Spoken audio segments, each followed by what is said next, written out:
नमस्कार मित्रांनो, आज आपल्याला जायचं होतं नागपूर, काहून की आपल्या सुट्ट्या संपलेल्या होत्या आणि आपलं कॉलेज पण झालं होतं सुरू. तर बाबासोबत आलो आपण घाटंजीपर्यंत. घाटंजीत आपल्याला पोस्ट ऑफिसमध्ये थोडं काम होतं.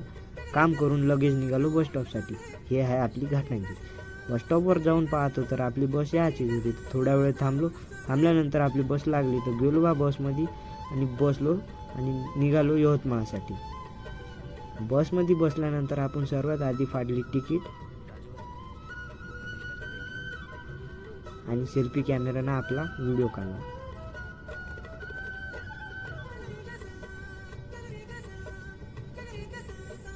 यवतमाळमध्ये आपला मित्र बस स्टॉपवर येऊन तयार होता तर आपण बस स्टॉपवर पोहोचलो आणि आपला मित्र रेडीच होता. बसलो बा भाऊच्या गाडीवर आणि निघालो नागपूरसाठी. हे आहे यवतमाळचं दत्त चौक, तुम्हाला तर माहीतच असेल. निघालो मग नागपूरसाठी. नागपूर यवतमाळहून 140 किलोमीटर दूर आहे.